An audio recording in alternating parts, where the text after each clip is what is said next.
Good evening, ladies and gentlemen. How are we getting on? So today, Bethesda have shared a little more information about what is coming to Fallout 76 over the next few months, including a little look at Season 4, the much-awaited community calendar, which is covering all the weekend events coming up over the next few months, and from that, we might even be able to glean a potential date, for the release of Steel Rain this summer, the next chapter in the Brotherhood of Steel story. So, very much looking forward to that. So let's crack on, shall we?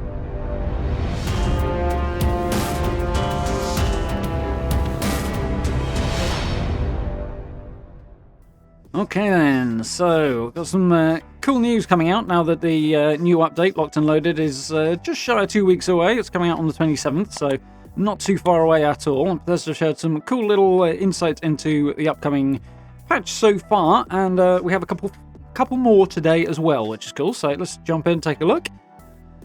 Initially, we have a very, very cool piece of cover art for the new season, which is the key focus of this particular blog post today. Locked and Loaded update for 76 is just around the corner. When it arrives on April 27th, we are planning to kick off a Fallout 76 Season 4 and introduce a new Armor Ace themed scoreboard. Read on to learn about the next season, as well as catch a preview of the rank up rewards that will be yours for the taking. We've also included our latest community calendar so that you can keep your finger on the pulse of the weekend activities and game updates through July. And finally, we're sharing details on a new double score weekend which begins later today. So, Season 4, first and foremost. As I say, very, very cool piece of splash art there. Definitely liking that a lot. The artwork has been particularly good for 76 recently. Really enjoying this. Very, very cool. So, starting on April 27th, we will be rejoining Armor Ace and the Power Patrol for Fallout 76 Season 4. On the new Armor Ace and Cold Steel scoreboard, our intrepid Defender of Liberty heads north to square off against the fearsome Commissioner Chaos and his rogue band of robots, the Yukon 5. So, set in Canada, this one, hence the wintry theme. I know it's a strange time of year for that, but there we go. It is what it is. So, a little glimpse at the scoreboard here. For those who want to take a closer look, I've gone through all of the rewards in a previous video. I'll, of course, link somewhere up in the corner for you. So, if you do want to check that out, do go ahead. One of the things that is not actually mentioned down here, and it relates to that previous video, is that formerly we had power armor stands on the scoreboard, but those have unfortunately been removed due to the feedback from the PTS. Kind of what the PTS is for, I suppose, but yeah, we have since found out that those are not living up to what we would hope and expect of the power armor stand. So for now, those are coming back out and getting some more work. So there will be a couple of updates obviously coming in to plug those gaps on the season, the scoreboard, which we've yet to hear about. So definitely have to keep our eyes open on that one. So, the reward highlights. Season 4, as usual, features 100 ranks for you to achieve and a broad assortment of rewards that you can claim and when you rank up during your season journey. As the showdown between Armor Ace and Commissioner Chaos plays out on the scoreboard, you'll be able to unlock brand new items that are making their debut as rewards. Here's a rundown of some of the items we've forged for Season 4 that we're excited to get into your hands. So, they've kind of already covered most of what they've got here, though. As I say, full details on that previous video, but we're getting mannequins, which in short will give us the opportunity to display armor and outfits in your camp. You'll be able to have up to 5 of them. They're basically similar to they appeared to be in Fallout 4. I do build a thing in your camp and just assign your gear to that, and there you go. You can have your fancy smanchy armor and outfits all on display around your camp, which will be good fun. Also good if you want to build some kind of like marketplace, that sort of vibe, outside of obviously using the vendors. You want to have a look like you've got somebody selling something. You can stick a mannequin behind a counter and it sort of gives the impression of a salesperson there. It's an old one we did back in Fallout 4, so worth thinking about. We are getting some new power armor skins, which are cool. They're all themed around the Yukon 5, so there's some very interesting takes on the power armor skins there, including what looks like a holographic helmet, which will be very, very cool if that's what it appears to be. Definitely keen on getting some of those. Some new weapon skins, such as the Death's Breath Flamer skin, and new ones for the Gatling Plasma, long overdue, and the Lever Action Rifle as well, and there are a few more as well. So there's definitely a few getting skins that have never had them before in this season, so that's very, very cool to see. Whole host of new camp objects, including the opportunity to farm your own honey with a new beehive, a tree branch chandelier, cool, and some new wallpapers, floors, and even a solid gold toilet for those who want such things. Oh well, I'm sure it'll be different. I suspect we'll be seeing a lot of them though. There is a Nuka-Cola Collectron, which should be good fun. I'm definitely happy about this one. I think this is going to be really useful for me at least, because it will be collecting Nuka-Cola, funnily enough, and I use it a lot for making grenades, so not having to run off and buy it all the time will be nice. Just having a constant supply in my camp will make that definitely a valuable addition. I'm looking forward to that one. There's a load of new backpack flares, including figurines of the various characters from Armor Ace, so that should be cool as well. There is sugar-free Nuka Shine, which is basically like regular Nuka Shine, except without the memory loss and the waking up in random locations. So if you want the benefits without the drawbacks, that will be available via the sugar-free Nuka Shine. I've skipped over tadpole badges. So the old Pioneer Scouts quest line, Ever Upwards, that provides you with backpacks, is obviously what these badges relate to. They will allow you to go and collect any tadpole rewards you have yet to pick up. You know, if you didn't do the challenges, get the extra badges. So that will be quite cool. Unfortunately, no possum badges on this one, so that's a bit of a pity. We'd like some of those. The best rewards are obviously possum locked. But that kind of makes sense, given that they are the best rewards. I think it'll work for them, but yeah, nonetheless, obviously it would be nice to have them on the scoreboard. But tadpole badges, there's going to be a few bits and pieces in there at tadpole rank I suspect people won't have picked up, so that's cool. And Rad Ant Weight Lager. So it's basically a bottle of lager that gives you 50 pounds of extra carry weight for half an hour, which is very handy in a pinch.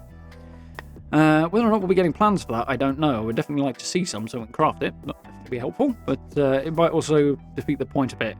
Something that might appear as a bullion purchase for those who have otherwise bought everything they want to, perhaps, after the season has ended. Who knows? That would make a certain amount of sense, I think.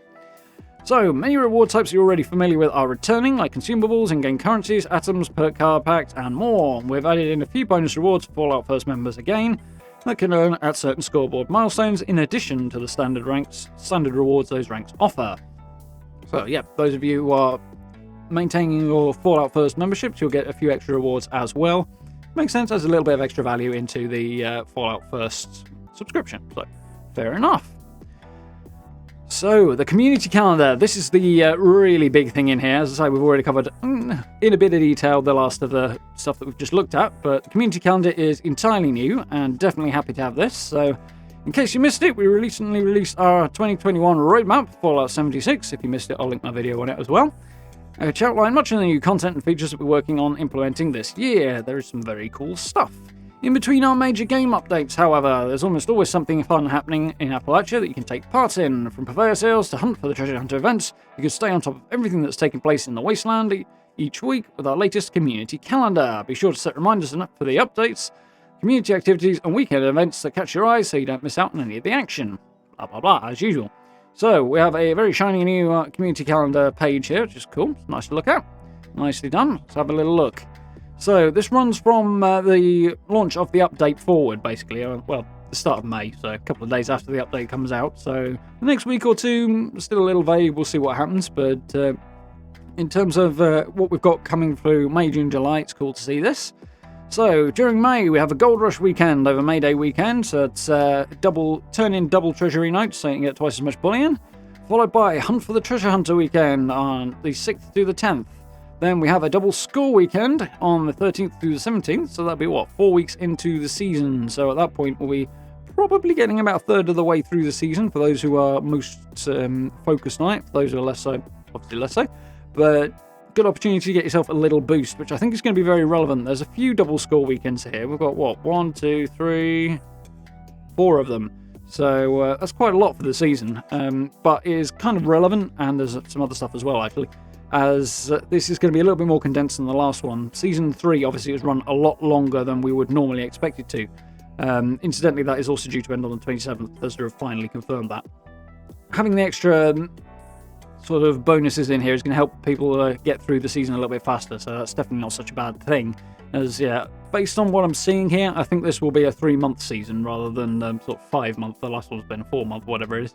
That's definitely worth noting that this one's likely to be shorter. Obviously, there's been things slowing things up the last few months, so that's why we are still waiting on some of this stuff. But following the double score weekend, on the 20th to the 24th of May, we have a double XP weekend. I know a lot of people are asking when they thought the next one would be. And yeah, May was my guess at some point. I thought it would probably come in once the new update comes in and the new season starts. And there we go. 20th to the 24th of May for that double XP weekend. Followed again by another Gold Rush weekend, giving us, again, opportunity to turn in twice as many treasury notes. Get that gold bullion. Once again, we have our second double score weekend, which will actually be our third in as many months, at the beginning of June. That one is running from the 3rd to the 7th, so get yourself a little bit of extra score. Followed by a script surplus weekend from the 10th to the 14th of June. So that's an opportunity to turn in twice as many legendaries every day. Bit of a wait until that one kicks in, unfortunately, but nonetheless, nice to have it when we have it. Quite logically, however, the weekend afterwards, the 7th to the 17th to the 21st, we have a 25% off Purveyor's sale, so you'll be able to get more for all this extra script that you have collected the week before. So, following that, we have yet another double score weekend. We've got 2 of them in June. That's coming up from the 24th to the 28th. The 28th through the 5th of July, we have a bonus challenge week running, so that will be double daily challenges for the season. So, again, an extra opportunity to get some extra score and get through that scoreboard a little faster. That's getting on to the latter portion of the season by then. Now we have a mystery pick event for the Purveyor running from the 8th to the 12th of July. The 15th through the 19th, after that, we're going to have a Hunt for the Treasure Hunter weekend. I know the last few months people have said they're getting a bit sick of that one, particularly the early part of the year. But we've got a little bit of downtime between the Treasure Hunter events now before that one rolls back in July. Then following that, we have another double score weekend, this one on the 22nd to the 26th of July, followed by another double bullion weekend on the 29th of July through till the 2nd of August. There's a couple of other details here as well. Obviously, Locked and Loaded is coming on April 27th. Community Camp Creations Homestead and Farm is the camp building photo mode challenge that is going on throughout May. This month's actually being a science themed one, so if you want the opportunity to jump in on that one, get your sciencey camps in and head over to the forums, you can post them on there and Bethesda might share a few of them. Same thing with the Camp Creations Homestead and Farm for May. Around Appalachia in June will be a Summer Heat themed one. The Camp Creations one will be Mole Miner themed. Interesting. Are we going to get some Mole Miner type cosmetics, something like that? We haven't seen anything data mined from the PTS about Mole Miner stuff, so I wonder if there's something coming in here that we don't know about yet. Who knows? Always interested in seeing more Mole Miner related stuff, particularly want to see some lore, maybe even a few quests on that front would be very nice. I've been pondering that recently, but that's interesting nonetheless. So July is where it gets really interesting. So talking about the Steel Dawn update featuring KD Inkwell in Escape from the 42nd Century. So KD Inkwell in the 42nd Century thingamajig, that's Season 5, the one that will be following on from the upcoming Armor Race one. So looking at this, my guess is that we can infer from that also the intended, let's say, launch date of Steel Rain. Obviously they're not saying officially here, but we can sort of put 2 and 2 together and get probably 4.5 knowing me, but there we go. So let's have a little look at this. Most likely bet from me is probably the 27th of July looking at this, because we can see the 22nd to the 26th, so the 26th will be the Monday, I suspect, is a double score weekend, so that's likely to be the final weekend of Season 4. Basically, it'll give us a chance to get that last rush through to rank 100 if you are struggling. And then on the 27th would be a sensible time, because it'll be the Tuesday, to change over onto the new season when everybody's had their last shot at rank 100 and start everything there. And if they're going to drop the new season then, it seems likely, especially given that they mentioned Steel Rain in the July slot here, that that will also be when the update containing the next installment of the Brotherhood of Steel story will drop. So a lot longer between that and the previous part, Steel Dawn, than I think Bethesda had in mind, to be honest. Pretty confident that it wasn't their intention to put it out in July. I think it was probably originally intended to be a fair few months before that. But it is what it is. The start of the year has been kind of turned on its head a lot. So that is what it is, but that will be my guess as to when they're going to launch Steel Rain and, of course, Season 5. Probably on the 27th of July. Again, obviously just trying to put 2 and 2 together from this community calendar, but we'll have to wait and see for what the official announcement is, but that will be a likely scenario, I think.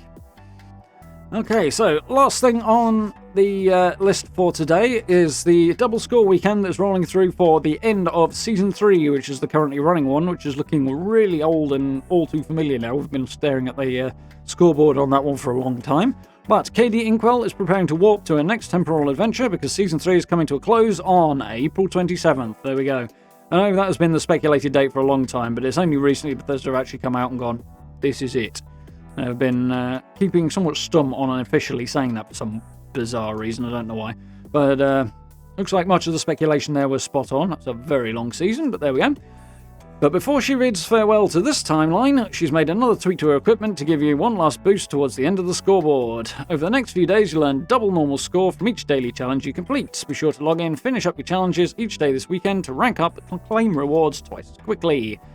So that is running from 12 PM Eastern Time, Thursday, April 15th, that'll be today, through to 12 PM Eastern Time on Monday the 19th. So for those over in the UK or taking their time from there, it will be 5 PM BST. So by now that will be up and running if you want that last little boost to get you over the rank 100 mark. So you've got about a week and a half left to try and get there if you are lagging behind a little bit on it. So that's kind of cool for those who've not had so much time to play, but I suspect most of us are raring to go for the next one now at this point, seeing as I know I finished that one quite a while ago.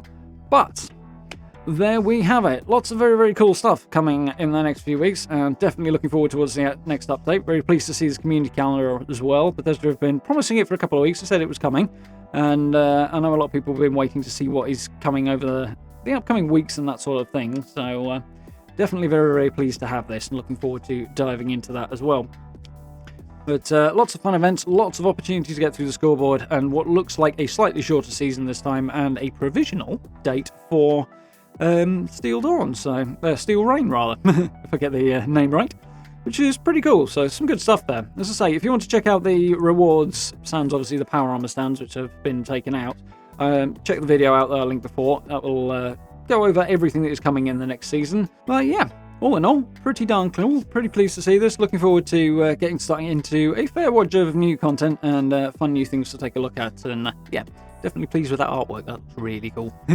Liking that a lot. But for now, thank you very much for watching. I do hope you found this video useful and informative, and you are looking forward to the upcoming events over the next few weeks and months. I know I am. If you did enjoy the video, please do consider dropping subs and likes. It's always very, very much appreciated. It really helps out. Social media links, the merch store, and channel memberships all available down below the video. If you are interested in supporting the channel in that way, that is humongous help. So massive thank you to everybody who has done that already.